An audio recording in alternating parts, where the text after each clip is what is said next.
we speak of the rental crisis, but I would argue that it hasn't further deteriorated. So as mentioned, this notion that a lot of the bad news is being priced in now into weekly rents.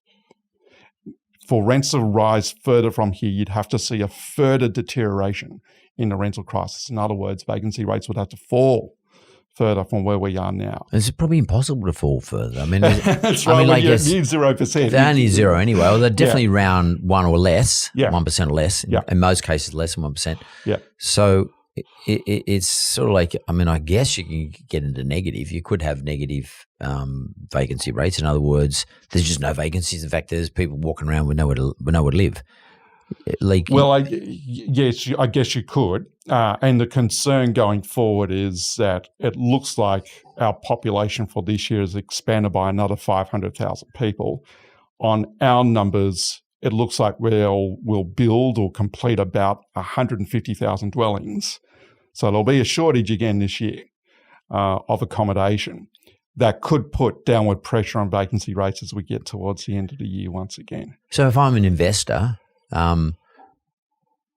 which I'm, I guess, if I'm an investor, then would I be still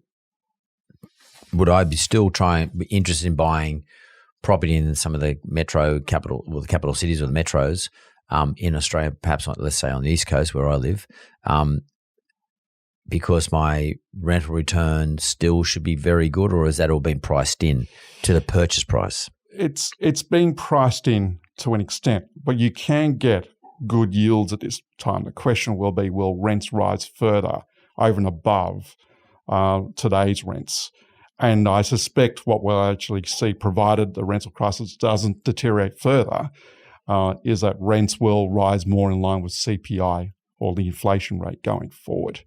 So in other words, which probably means the yield that I'm going to get is already set. In other words, it's back at your normal 3 for residential, 3.5, 4 perhaps. Yeah, depending on where you are around the country. There's some great areas where you can get a gross rental yield of 6% plus. Yeah, you might be up in north of Brisbane. You might be. Yeah, Moreton Bay or somewhere like that, or you might be some part of Adelaide perhaps. Yep, that's right. But then if you go down to Canberra, you're not going to be seeing that. You're not going to be seeing that. You won't see that in Melbourne. Melbourne average average yields are running at about 3%. Right, and in Sydney? Sydney, they're a little bit higher than Melbourne by a quarter of a percentage point, so 3.25% to 3.5%, depending whereabouts you look in Sydney and what type of property you buy. So the agents that I've had in here more recently on this show, Property Insights, have been saying to me, as of now, we're seeing a lot more stock available for auction than we have seen in previous periods, like previous similar periods, say this time last year, this time the year before. Yep. And what are you guys seeing there at SQM? Yeah, that's right. For Sydney in particular, we're up by Sydney in particular? Yeah, we're up by about 17% compared to this time last year in terms of Is that a big listings. increase? I mean, 17% relative to other periods. Is that an outlier increase?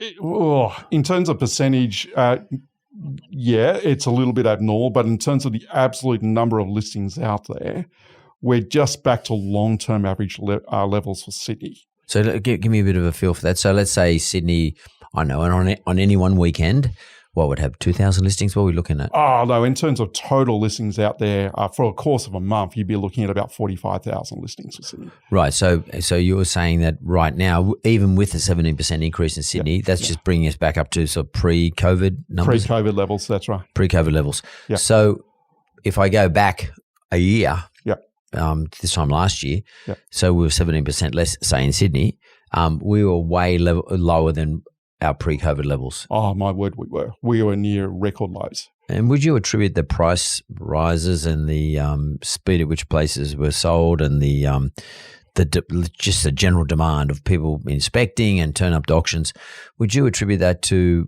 that very factor, that one factor, like supply not getting anywhere near needing to meet demand? Yes, ultimately that's what it does mean. Now you got to look at why supply hasn't met demand, and listings. The total number of listings is often swayed by the increases and decreases in demand, and as well as how vendors see the market. Now, up until now, vendors have never been forced sellers in this country, really.